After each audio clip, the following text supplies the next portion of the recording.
안녕하세요. 소곤소곤입니다.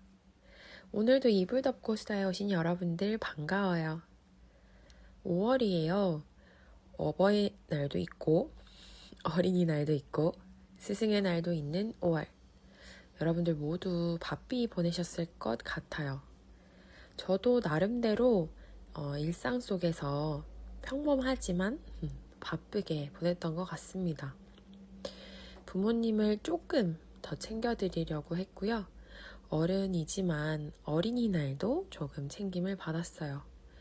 스승의 날을 맞이해서 라고 얘기하기에는 상황이 조금 안 맞지만 반가운 얼굴을 만나기도 했고요. 10년 전 함께 일을 했었던 분이 있어요. 우연히 인스타 친구를 맺게 된 거예요. 그래서 DM을 주고받다가 언제 시간 되면 밥 먹어요 라는 얘기를 주고받았어요. 약간 인사치레 같기도 한 말이었는데 정말로 얼마 전에 연락이 온 거예요. 언제 시간이 되면 강북으로 오라고 밥 먹자면서요. 그래서 얼마 전에 약속을 잡고 다녀왔답니다. 오랜만에 만난 국장님은 예전에 알던 얼굴 그대로시더라고요. 오히려 살이 더 빠지셔서 핸섬한 얼굴이었어요. 밥을 먹으면서 대화를 나누다가 나이 얘기가 나왔는데요. 저 벌써 30대 중반이에요 라는 얘기를 했더니 너무 놀라시는 거예요. 벌써 30대 중반이야? 기껏 해봤자 29, 막 30, 이 정도일 줄 알았어 라는 얘기를 하시더라고요. 좀 민망하대요. 그러게 언제 이렇게 나이를 먹었지 싶었어요. 근데 국장님도 저랑 비슷한 생각이셨는지 대화하는 중간중간 나이 얘기가 빠지지 않더라고요. 같이 일을 했을 당시에는 회사가 막 이제 새로운 일을 시작하는 단계였어요. 대표님 한 분, 국장님 한 분, 그리고 인턴 저 이렇게 셋이서 일을 진행을 했거든요.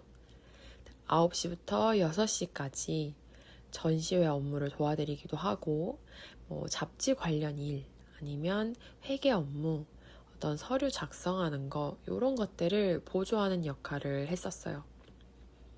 그래서 결국에는 주어진 일을 해야 하는 업무인데 당시에는 앉아가지고 그 시간 동안 서류 작성을 하고 하는 일이 저한테는 조금 힘들었던 것 같아요. 근데 그때 당시에는 그럴 수밖에 없었던 게 일단 제가 취미를 붙였던 거는 벨리댄스였고 우체국에 가는 일이 너무 재밌는 거예요. 회사 밖으로 나가는 일, 전시를 도와드리는 작업, 작가님들을 만나서 대화하는 그 상황들 이런 것들을 재밌어 했어요. 그래서 이 당돌한 인턴은 정규직을 시켜주시겠다 하는 대표님께 저는 사무직에 안 맞는 것 같아요 라는 말을 남발하게 됩니다. 근데 제가 이렇게 글 쓰는 일을 진심으로 대하게 될 줄 누가 알았겠어요. 사실 그 당시 다녔던 회사가 이제 잡지 같은 거를 만드는 회사 같이 그 일을 하시려고 하는 중이었어서 지금까지 내가 거기서 일을 지속했다면 할 수 있었다면 글을 다루는 일을 간접적으로나마 해봤을 수도 있겠다 이런 생각이 들더라고요. 아쉬운 거죠. 대표님은 되게 좋은 분이셨어요. 조금만 더 버텨봐라. 일을 더 같이 해보자. 지금 너무 잘하고 있지 않냐 이러면서 많이 붙잡아 주셨거든요.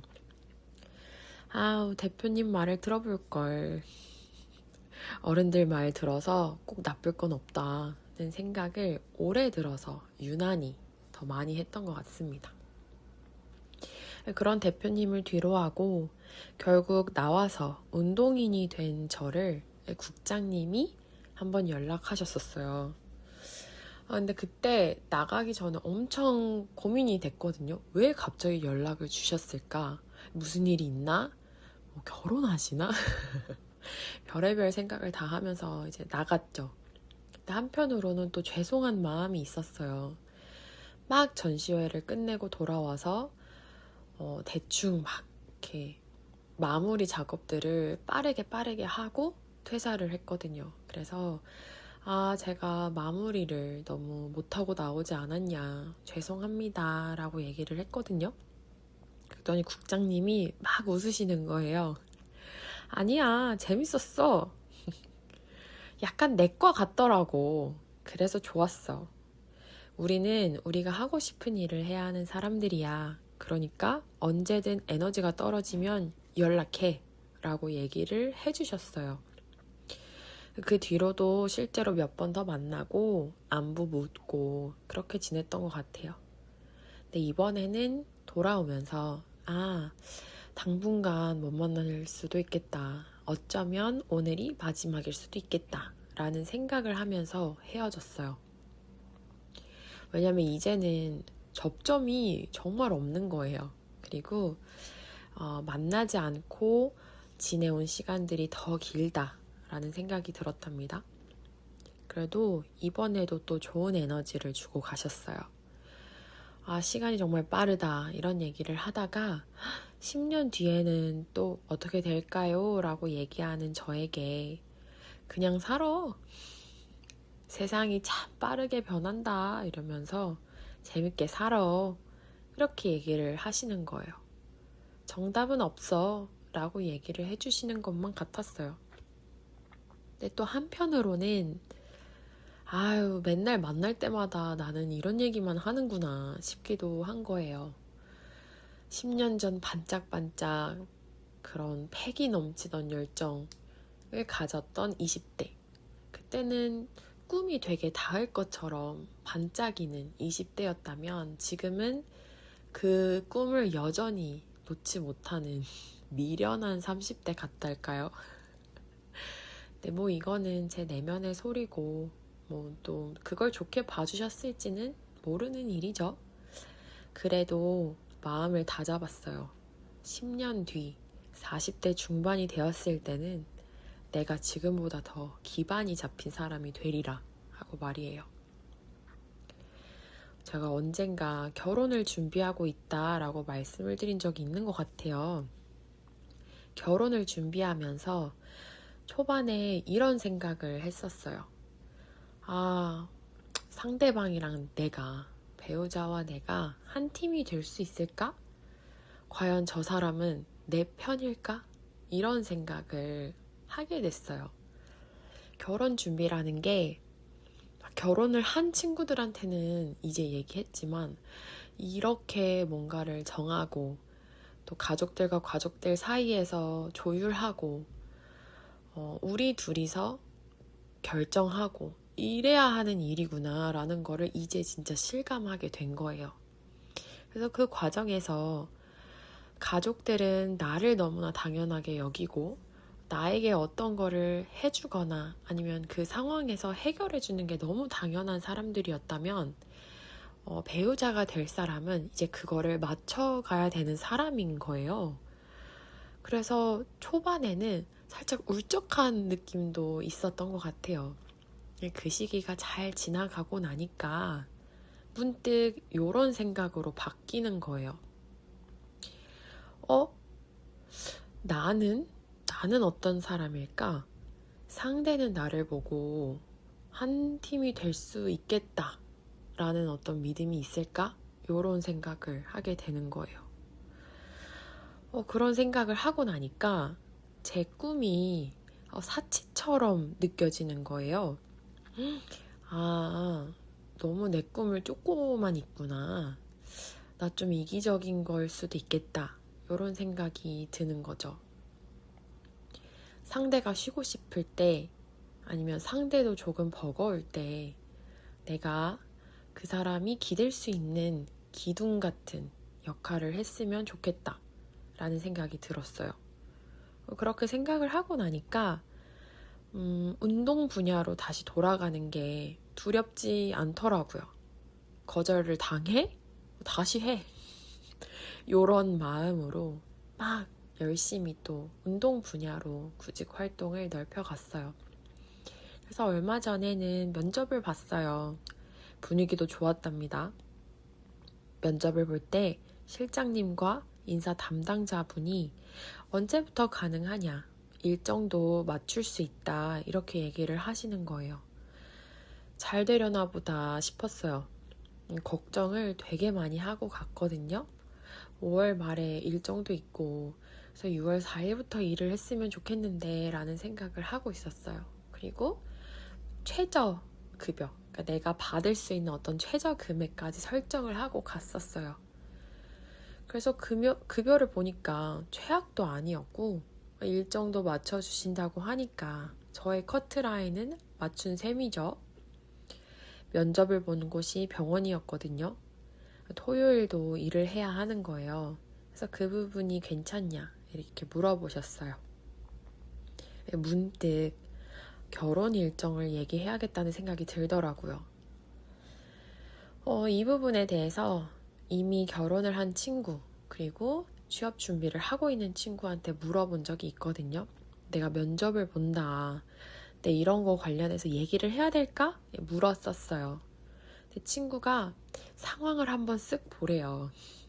그러고 얘기를 해야 될 것 같으면, 그리고 분위기가 좋으면 얘기를 하라고 이렇게 얘기를 해줬었어요. 그래서 이렇게 분위기를 쓱 봤죠. 말을 해야 할 것 같더라고요. 그래서 말을 했어요.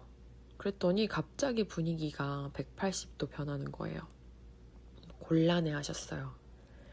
알고 보니까 같이 일하게 되는 분 중에 한 분이 결혼 예정이신 거예요. 저랑 되게 비슷한 시기에. 그러면 사실 병원 입장에서는 일하는 두 여자 선생님 모두 임신이나 출산 이런 걸로 갈 수 있는데, 그러면 두 사람 분의 인력이 부족한 상황이 되는 거잖아요. 곤란하실 수 있겠다라는 생각이 들었어요.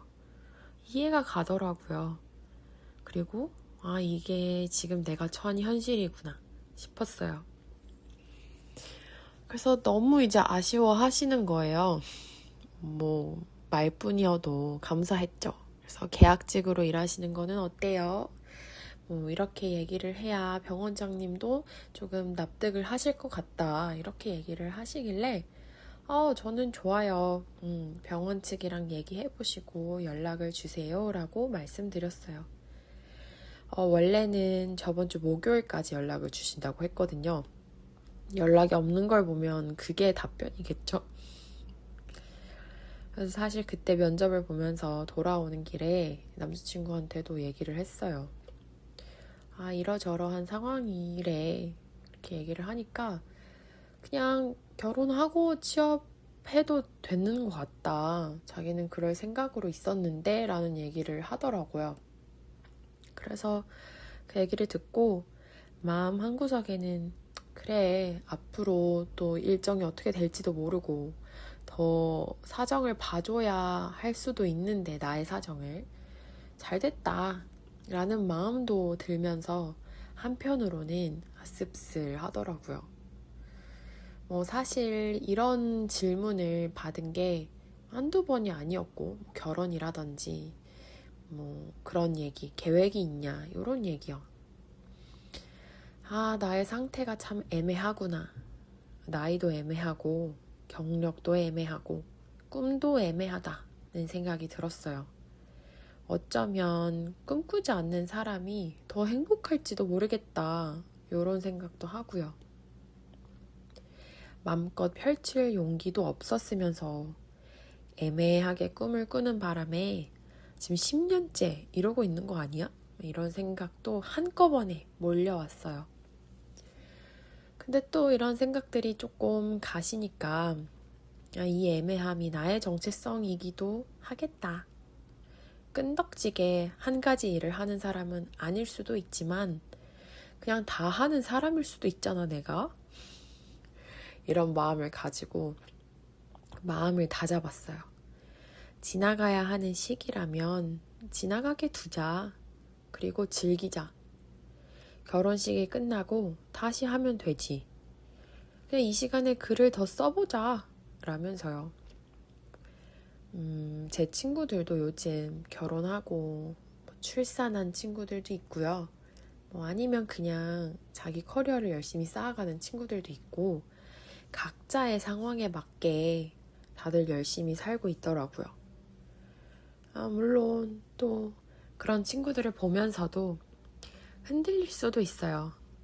근데 지금은 단단하게 서 있는 느낌이 들어요. 고민만 하고 끝나지는 않았던 행동했던 5월 그리고 목표 재설정을 하게 된 5월인 것 같아요. 오늘은 조금 의식의 흐름대로 얘기를 해봤는데요. 저와 비슷한 고민을 하고 계시는 분들이 있다면 같이 얘기해보면 좋을 것 같아요. 답을 드릴 수는 없지만 같이 고민을 하고 그 고민하는 저의 모습을 계속 공유해드릴 수는 있을 것 같아요. 오늘도 정말 수고 많으셨어요. 그럼 우리 또 봐요. 안녕.